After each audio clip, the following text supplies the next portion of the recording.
Well, I haven't really talked about this, but... Ooh, exclusive! Hey, Best Pally, I'm Allie, and this is Kelly Klein, the current world champion, right? In Ring of Honor. Yes. And you've won twice. I have. That's so dope. So you have a belt. Oh my god. Yeah, it's a little heavy. It's so heavy. This is legit. I don't know why I thought they were just like chintzy plastic things or something. Probably because I've seen them like in toy stores and that's right. That's not. This is the same. Wow. So we're here in her hotel room because she just happens to be passing through LA, and I was like, please get on my channel. I've seen this in your bio that you're also a musician and softball coach and yeah. So I grew up in music and theater performance, but I also grew up an athlete. My whole family, everybody is really competitive. I was in an ensemble cast in a theater production. We had softball tryouts. So the athletic director told me I had to choose. As much as I did not want to give up either one, I said I've already made a commitment to this play. It was one of the hardest things I've ever gone through. It was terrible, and I just remember being in the AD's office just crying. I want to put you in a box, right? Yeah. You can't be multifaceted. Yeah, and online it's hard. And when you're young too, like in high school, Yeah. and people want you to choose, Right. it's like that's crazy to me. When I discovered professional wrestling, I was just like, oh, this is everything. This is somehow there was a way to balance. yeah.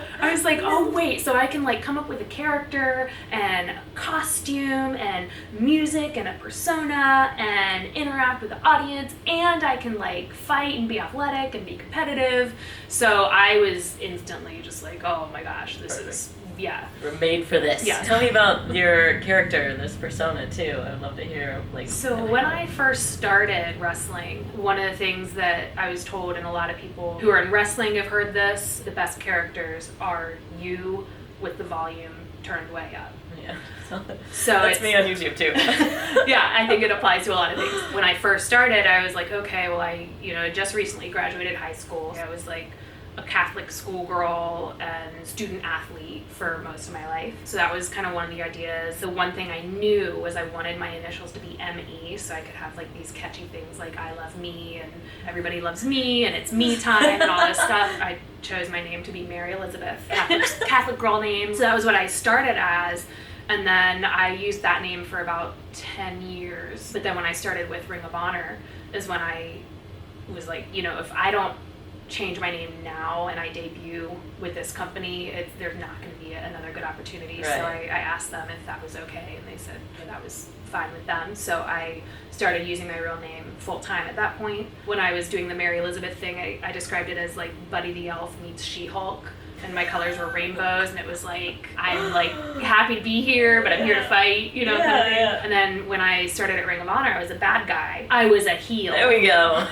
I mean, I feel like a lot of my audience doesn't know that. I like want all of the basics. So in wrestling, it's heel, good guy is babyface. As the heel, I was still just more focused on the competitive side. And then earlier this year, I went back to being babyface. It's the same but different, but it's not like a totally different thing. It's just kind of situational and the perspective that I take. Yeah, well, and you're also a motivational speaker, right? Yes. Yeah, so that seems like that ties in really well. And Yes. still, I love me, right? Yeah, and everybody should. And do you prefer being a heel or a face?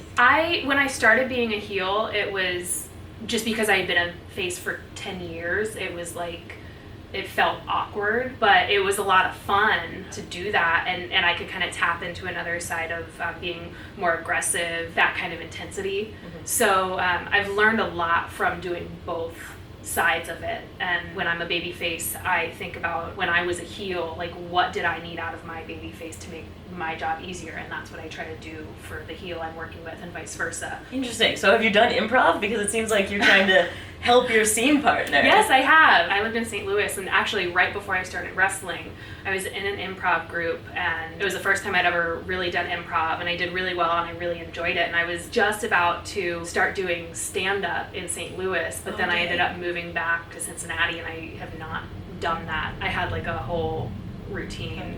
Oh, really? Yeah, but I never did it. That's like the saying, you get better at improv, you get better at life, but also at wrestling, apparently. Yes, and.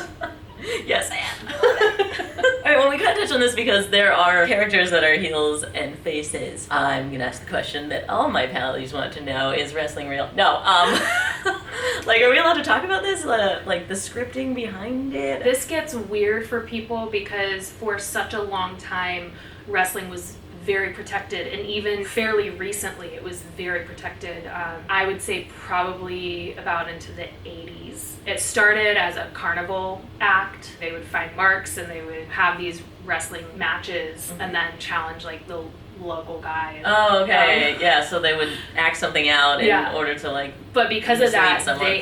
they couldn't lose to the local guy either. They were legitimate badasses. Right. Because of that, there's still, I think, a perception for the common spectator that wrestlers are trying to present it as real, particularly people who aren't very familiar with wrestling and aren't as involved in kind of the fandom. I think people feel their intelligence is being insulted because it's kind of, out there, people know, but they don't really understand necessarily how it works, whereas nobody says, well, John Travolta didn't really steal a nuclear warhead or whatever in Broken Arrow. Yeah, that movie was a lie. Like, he's not even real. It's not even real. He doesn't even have a soul patch. Is that what he did in that movie? I don't remember what. Or was that Swordfish or something? But nobody says that. Right. If you've watched any of my matches, like, a girl will like jump off the ring and I'll catch her, and you can't fake that. Right. Like you can't. You're an athlete. You can't and I've gotten hurt and I've seen other people, get hurt. I'll pick somebody up and I'll throw them over my head. Like you can't. No, that's unbelievable. The athleticism and the stuff that you do is crazy. Well, has anything happened in a ring that like wasn't a part, like took things off the rails, but then ended up being a part of the story and was like, can you think of moments where that? Well, I haven't really talked about this, but... Ooh, exclusive! Yes, there was a match earlier this year where a girl had me by the hair and I was leaned over so I couldn't see and I couldn't move my head, and she whacked me in the ear. I don't know if my hearing's like the same as it was, but I was having issues for like 6 months after that. I'm not getting like the ringing and stuff that I was getting for like 6 months. That was a situation where then I went into protective mode because she did it like 3 times. That's something where, like I said, we're working together for this combat performance, but we're not trying to permanently injure each other. Right. So, like the performance takes a back seat to health at that point. So that was something that it did kind of go off the rails. Because I started just getting protective. We got through the match. It wasn't my best match, and I'm not thrilled with it, but obviously not your fault. My personal number 1 rule in wrestling is to protect my opponent. My number 2 is to protect me, and my number 3 is to put on a really good performance. So that was something that was like, it got a little rough, and I think it sort of became part of the story that there was clearly some clashing. Right. Wow, crazy. Yeah. So you we're talking about this muscle memory and like relearning how to move. Like what was your training to get where you are, and like what is the upkeep with that? I'm trying to think. I probably trained really not long enough before I first got in the ring.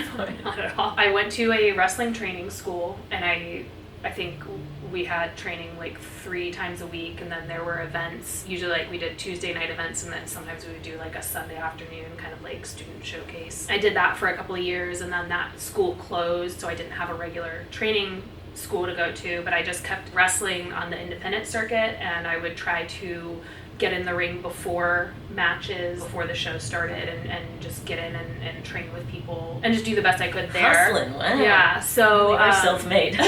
Then a few years ago, the trainer who had originally owned the school that I started at, but he had not trained me, he started training near where I was. So I found out about that and I started going there. So we were doing 3 times a week. So I felt like I really improved a lot when I was able to train with Les Thatcher, and then his Tarek, and then BJ Whitmer were other people that were helping. And then another person that within that time frame that I got to train with a little bit was Jimmy Yang, and that was another time where it's like when I was able to go to training regularly with somebody with some guidance, it really, helped. And then I was like, okay, slowly kind of like climbing on my own. Yeah, is there a move that you were like aspiring to or like working on, something that you're aiming to get, or is it more like you have your arsenal and that's...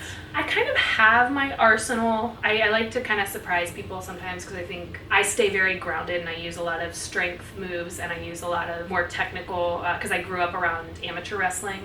So I really love the mat wrestling and the chain wrestling and stuff like that. There's some stuff I can do that's like maybe a little bit flashier, but I just don't usually do that kind of stuff because it's just not kind of like my style Yeah, where I'm sure. at. And also, I tend to be like one of the bigger, stronger girls with who I'm working with, so I'm gonna tend to be the more grounded one. Right. I'm gonna be the one that's like catching people rather than like jumping on them. So right now, I don't think there's anything like in particular, but I always keep just a running list of ideas and things that I want to try. And last thing I want to know, do you have like some sort of secret sauce for like recovering from injuries? I feel like that you get banged around a lot there. My biggest secret is I am aware and I try to actually be preventative and protective. Don't get hurt, you idiot. Yeah.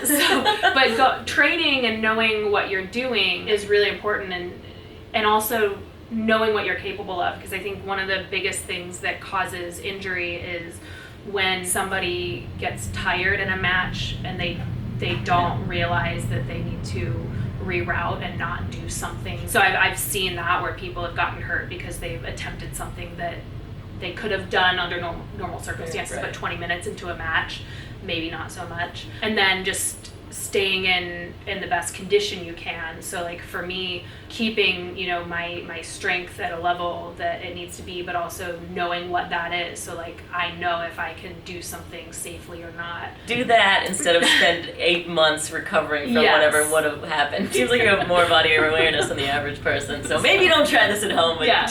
And drink a lot of water. Yeah, that sounds Get good. sleep. Wow, that's the perfect way to end this, actually. All right, thank you so much. Thank This you. was super fascinating. And again, don't forget to go follow her on YouTube.